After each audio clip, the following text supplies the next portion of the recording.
Today we're going to talk about United States financial warfare and how it relates to the kinetic war that happens around the world. This is going to be a long video, also a very important one as well, in which I will explain the United States financial sector and how it relates to its foreign policy. I actually scripted this video 3 months ago, but something happened. I think I got sick and kind of forgot about it. It is also a difficult video, so I got lazy and want to postpone it. But it has some very good points in it that I think will help my audience to get a better understanding of the world we're living in today. I'm going to bring in for the first time Professor Chen here from Hong Kong. I'm from Hong Kong as well, and I can speak fluent Cantonese. Professor Chen and his friends ran a YouTube channel in Cantonese on geopolitics and economic news. If you can understand Cantonese, you can go and check it out. It has over 500,000 subscribers, so not bad for a geopolitical channel. And I think many of the channel you guys follow don't even have a 500,000 subscriber. I'm going to pause along the video and provide some explanation so my audience can get a better understanding. Let's get started. This is going to be a long one.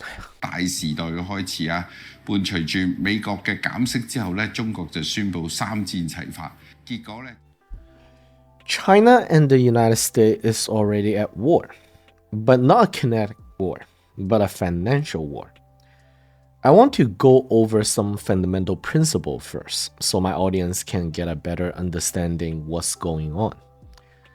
To understand financial war, we need to first understand that the US dollar tidal wave effect. Every time the US central bank enters a cycle of interest rate hike and reduction, the US will pair it with war.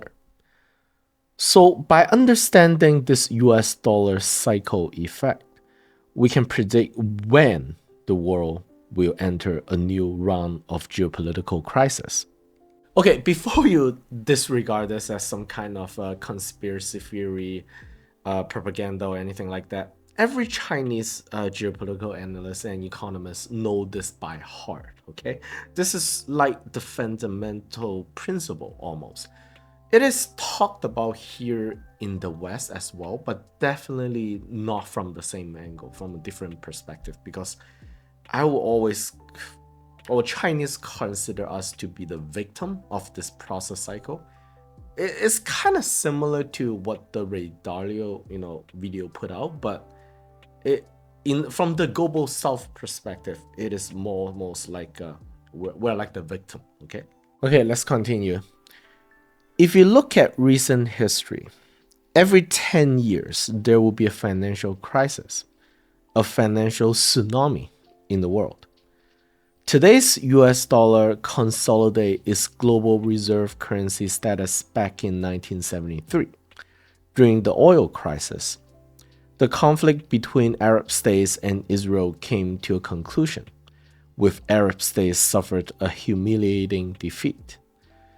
To express their displeasure, some Arab states decided to sanction oil export to Western countries. This caused the oil price to increase, and there is a global shortage of oil. On June 8, 1974, President Nixon, along with Henry Kissinger, figured out a way forward. The United States signed a pact with Saudi Arabia, using oil as a new anchor for US dollar in exchange for protection. This represents the new era for US dollar as a global reserve currency. Ever since this new era begun, there would be one financial crisis every 10 years. October 19th, 1987 is a Black Friday for global stock market.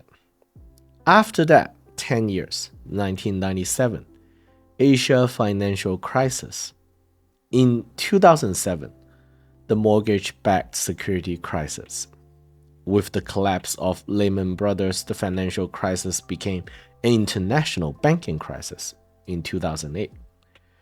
In order to reverse the capital outflow caused by the 2008 financial crisis, which drive capital towards Europe, the United States, with the assist of Goldman Sachs, created the European sovereign debt crisis, starting from Greece.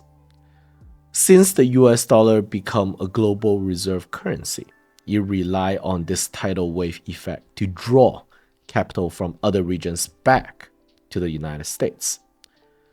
The mechanic works like this. When the US interest rate is low, the liquidity from the US will enter countries around the world. When US start to hike interest rate, it will attract the capital flow back to the United States. This interest hike process will cause liquidity problems, especially in developing countries. When the assets value crash in the developing countries, the US will then use its currency supremacy to buy those assets at a lower price, completing the cycle. So basically, using this interest rate cycle and the currency domination, the United States will generate large amount of profit to offset its domestic financial crisis and trade deficit. There was an interesting event that took place back in 2012. The Chinese and the Japanese led China-Japan-South Korea free trade zone. The Chinese and the Japanese was even about to sign a Chinese-Japanese currency exchange contract to remove US dollar from their bilateral trade. This shocked the United States. Why? Because back then, the Japanese economy was the second biggest in the world, and the Chinese economy is the third biggest in the world. Imagine those two economies working together to abandon US dollar in its trade. That would create a huge problem for US dollar because US dollar's value and US economic balance greatly depends on the world's economy using the US dollar in order to tax those countries with the tidal wave strategy. What was the result then? September 10th, 2012, one of the biggest backer of the Sino-Japanese currency swap, Tadahiro, suddenly committed suicide by hanging himself at home. The official narrative was that because he was having an affair with a bar owner and was uncovered. According to the story, Tadahiro left 3 wills, one for his wife, one to the Congress, and one to the Prime Minister of Japan. At one point, the wills were supposed to be released to the public, but it never did. So no one knows exactly what was written in there, or did he even write those wills himself? What is remarkable is that just after 6 days, another Japanese government official, the new ambassador of Japan to China, Nishimiya, suddenly collapsed near his house, pronounced dead before reaching the hospital. Cause of death? Unknown. And then for some reason, the dispute between Japan and China over the Chinese so-called Diaoyu Island heated up again, and the bilateral currency swap agreement was forfeited. So the sudden death of these 2 pro-China Japanese politicians and the process of establishing a free trade zone among South Korea, Japan, and China. In the following year, 2013, China decided to go forward with the Belt and Road Initiative. The goal is to build a stronger collaboration among the Asian, Africa, and European nations to establish continental power. Of course, this will mean the isolation of the US, Britain, Japan, and Israel, which were considered the sea power nations. I believe it is these 2 events, the East Asia Free Trade Zone and the Belt and Road Initiative, that really demonstrate that China is a threat to the US unipolar world, since the United States' existence today relies so much on the power projection of its currency.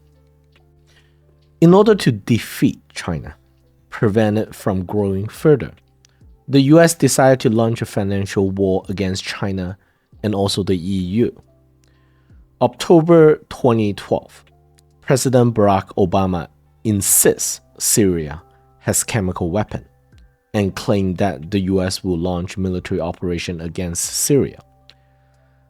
The Syrian war brought two things to Europe: refugees and potential terrorists. By pushing refugees to Europe, this greatly increased the pressure on EU countries' fiscal budget, reducing their overall competitiveness. However, there's a plot twist. Russia in September 2013 suddenly decided to enter Syrian conflict, supporting the official Syria government and launch a so-called counter-terrorist operation. In 2015, there's a stock market crisis in China.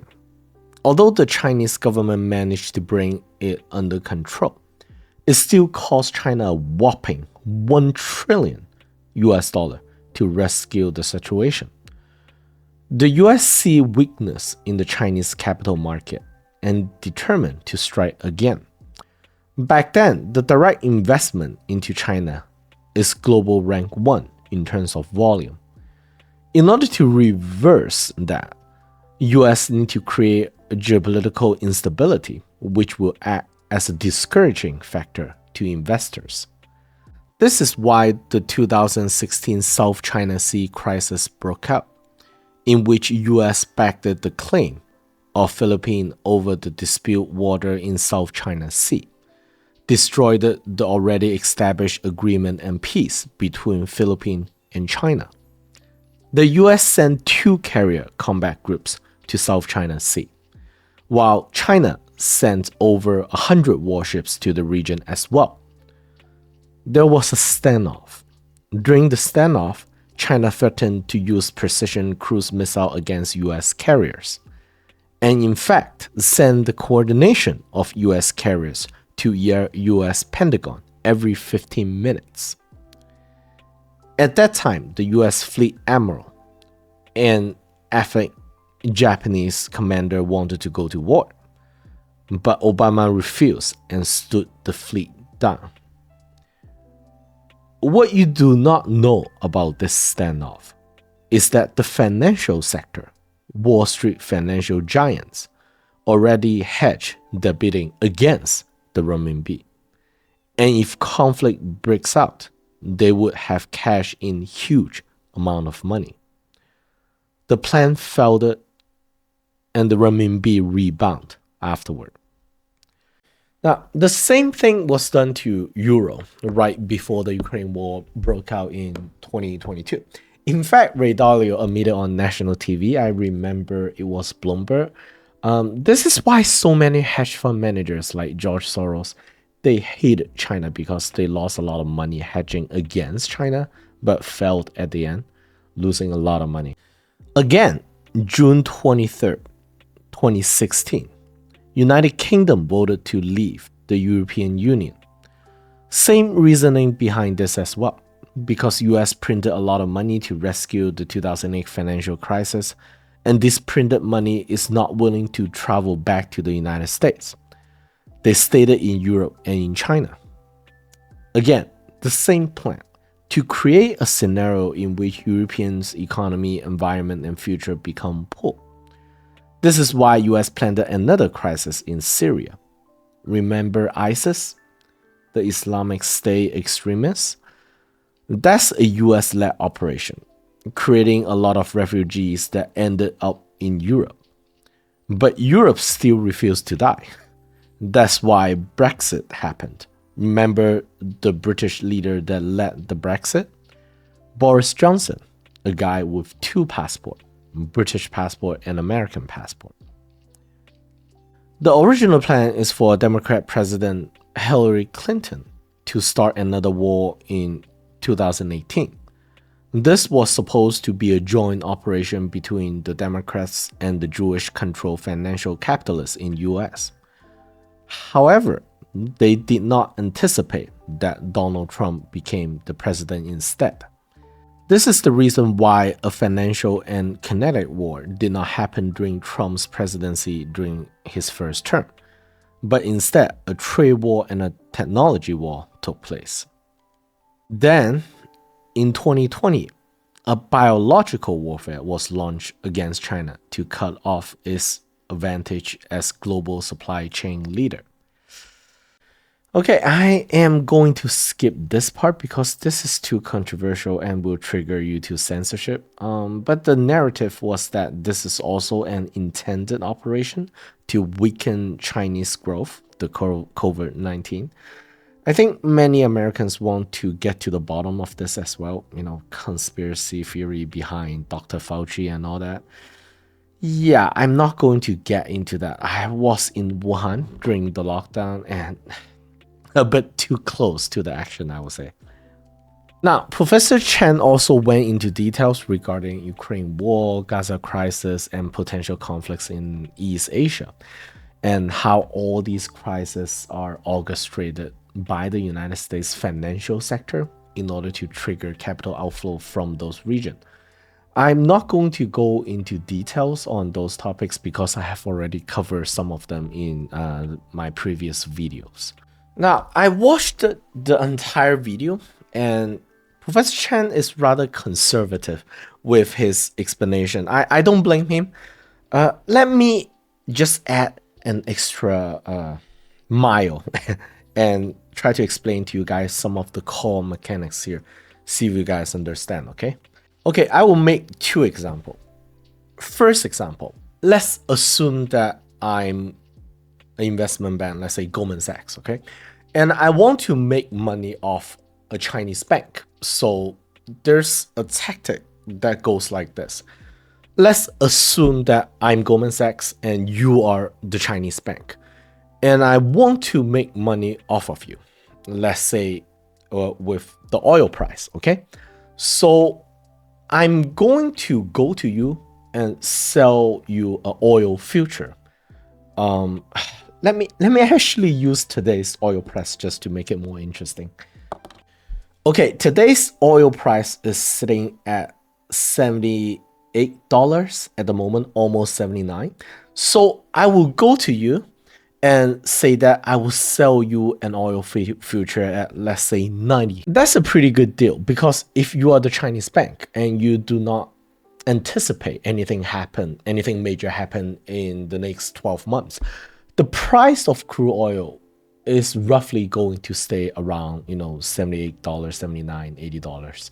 And as long as it stays below $90, you'll be able to profit from this oil future contract. Well, what you do not know is that me, Goldman Sachs, has hidden relationship with local US mercenaries in the Middle East. And when the contract time is about to expire, the US or Israel army will follow my command and start to shoot at Iranian nuclear facility or Iranian oil production facility in the Middle East. And if it successfully hit the target, the Iranian is likely, I'm going to say likely, going to retaliate by, let's say, shooting at those Saudi Arabia's oil rig in the region. This will automatically cripple the oil production in the region, transportation, and send the crude oil price through the roof, and let's say to $150.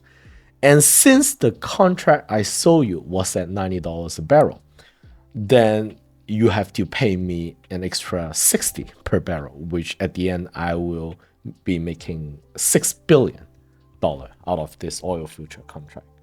You guys see how this works? And sometimes, and I am not joking, okay, the US investment banks even have inside men within China to help out with this operation.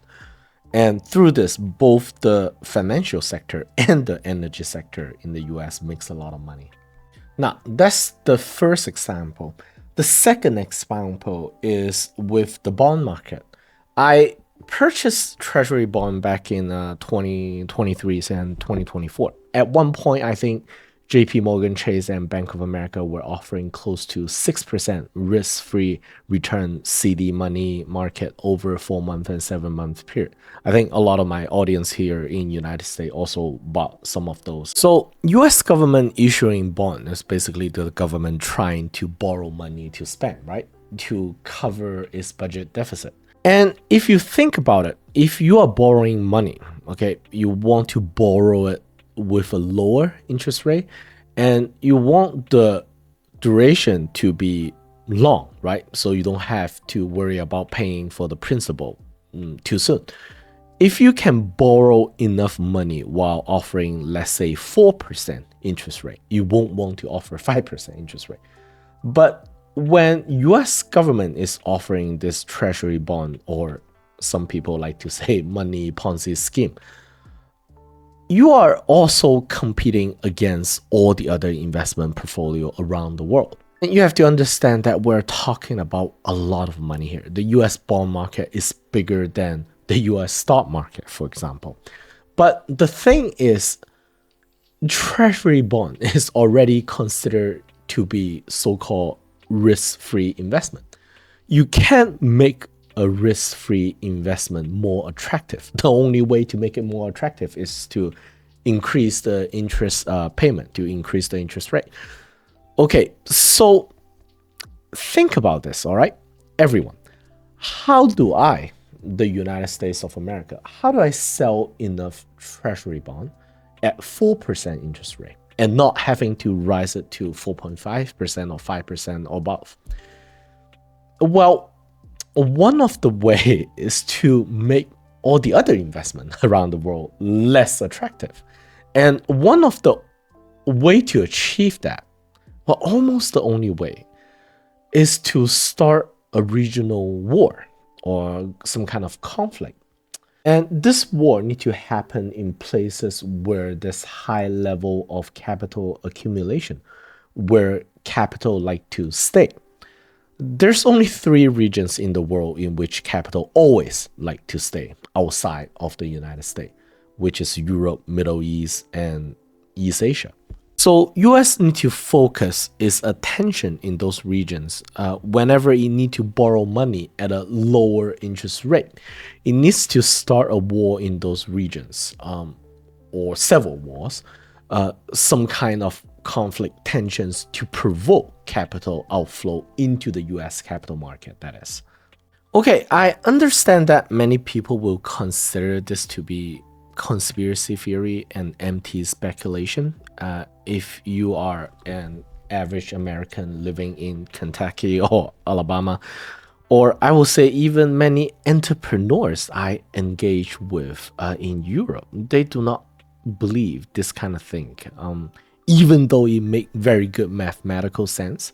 And I totally understand that. If I'm American, why would I listen to and believe this Chinese kids trying to demonize my country, placing all these blames on my countries, right?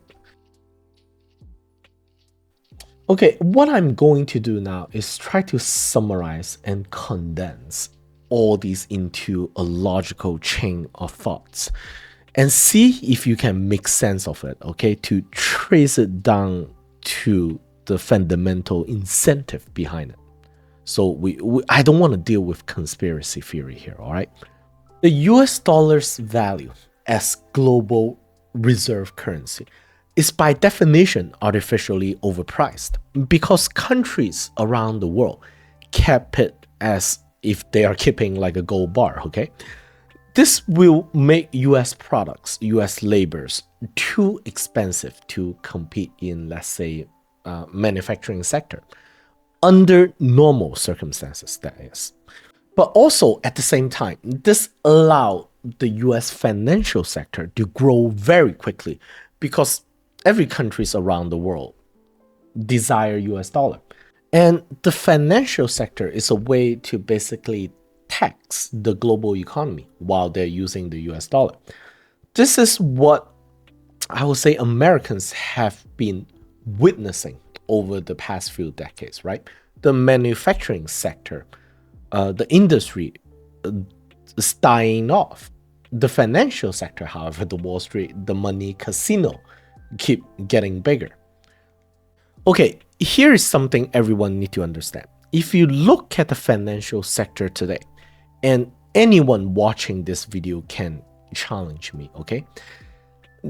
That up to 90%, maybe even more, of the financial industry of today, the Wall Street, is not providing any meaningful value to human civilization as a whole. It is just a way to redistribute wealth. Sometimes it's even worse because it creates all kinds of bubbles, financial housing bubbles, and when it bursts, it creates a lot of chaos. So the fundamental financial service, they have value, yes, but today the financial sectors has become so complicated, and so many so-called financial products and instruments were invented that the goal is no longer to serve the real economy, but to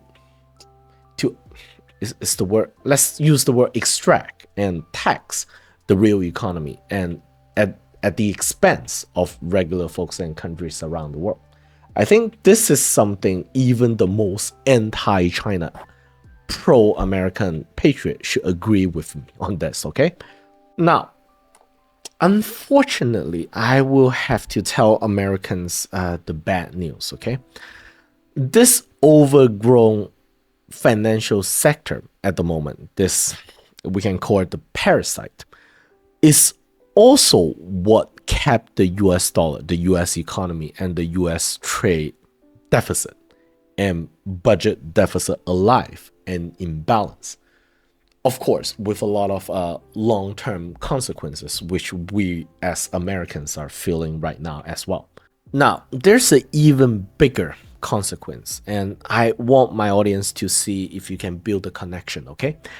Because of this curse of reserve currency, many business sectors over the long term die off, right? Because it's no longer able to be competitive. And as we all know, the US political system, the so-called democracy, is like, what's the term people call it? $1, one vote. So those who has more money get more decision power, right? So everyone should understand that. So over the long term, the financial banking sector become the dominating political entity because they are able to donate more and wield more power. And because all the other sectors kind of die off, you see this evolution that all the power is now right now coming together and center around the banking financial sector. Now, if you don't understand this, maybe you can pause the video to think about it. This is something, like I said, it's an evolution, okay? So over time, the United States economy, especially when it comes to engaging with different states and entities around the world, become overly saturated in just three sectors: the financial sector, security sector, that's MIC, and also energy sector. So it used to be much more dynamic. I know there are a lot of elder Americans in my channel who remember US used to be competitive in many different sectors and have a very dynamic economy, right? Today is overly saturated in just these three sectors. And there are also pharmaceutical and the food industry, but I'll get into that later, maybe in another video. Oh, what I mean here, and listen carefully, okay?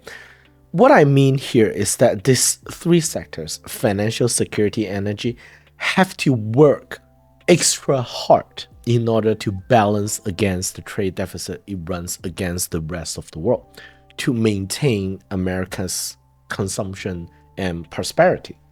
So when Americans purchase products and services around the world, the major ways to pay for those products and services are through those three sectors that I just mentioned. First, you can participate in the US financial sector money casino. I think people understand what that is right now. Second, you purchase US security, overpriced weapons. If you do not want to buy US security, US will make you feel insecure. That's what, to me, CIA is for. That, they run around the world backing drug cartels or, Islamic extremists to conduct all kinds of funny operations to do whatever it takes to make you feel insecure, to provoke war. So you can feel the need to purchase US security, to join NATO and to willingly pay 5% of your GDP to US military industrial complex. And finally, the third sector, also very important, to dominate the energy sector. You can buy energy from the Russians, you can buy energy from the Iranians, you can buy from the Venezuelans.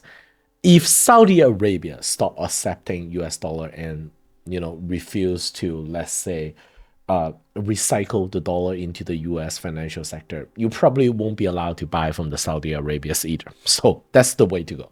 If you look at today's United States global geopolitical planning, strategy, execution, all the Congress lobbying when it comes to foreign policy, they all centered around maximizing the gain for these three sectors. I know I have very smart audience who realize that there are two extra sectors as well at play here. The food supply and also the pharmaceutical sectors. Yes, those are two sectors I would say is also important as well. So when Europeans see that there are some, funny people who try to buy all your farmland and tell you you shouldn't do this and do that, this might be, certain entity trying to make your country or your continent food non-self-sufficient in order to create a food export market for that particular country or region. I don't know who. Maybe you can figure that out yourself. So this is the chain of events, the chain of developments that ultimately make US foreign policy so aggressive and so violent. It started with the curse of the reserve currency. And, some people even trace it back all the way to the creation of the central bank. So when we talk about the US deep state, okay, what is the deep state? Who runs the deep state?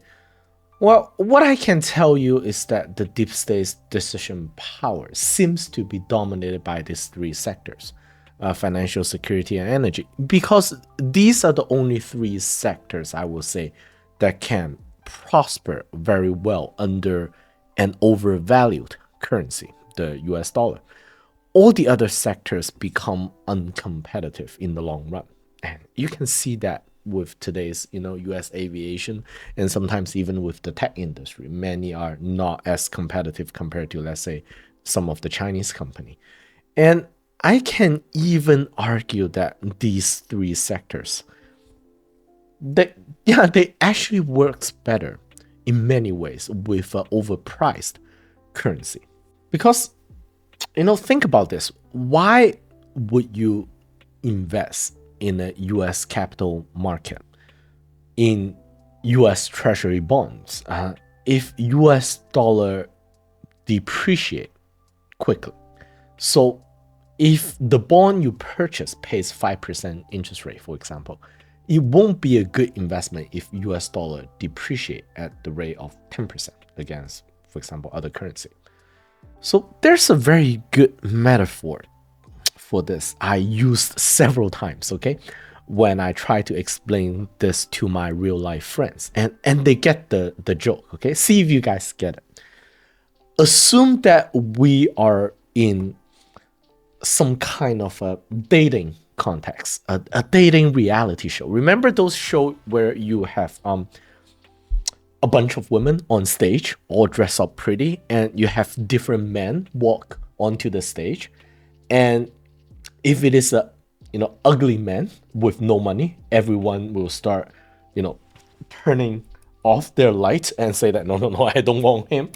And if it is a handsome, rich man, many women will leave their light turned on and hope the man will take their hand and bring them out to dinner and onto a date and so on, right? Now, imagine that you are United States of America and you are one of those women on stage, and a handsome, rich, Asian man just walked onto the stage, and many women, including you, want that man to choose you, right? But unfortunately, you're not very attractive. Right? You are not very young. And you didn't have money for, let's say, plastic surgery. How do you increase your chance so that man will choose you? Well, you hire hitmen to bash all the face of the other women around you that are more attractive than you, and put them in a hospital. I don't know, kill them if you have to. At the end, that man will have no other choice but to pick you because you are the only woman left standing on the stage. Make sense? So, if you think about it this way, the US military industrial complex and energy sector basically serve as the wingman of the financial sector, if that makes sense to you. Well, I hope you guys learned something from today's video, help you build a better understanding of the world and how we got here. I will see you guys in the next video.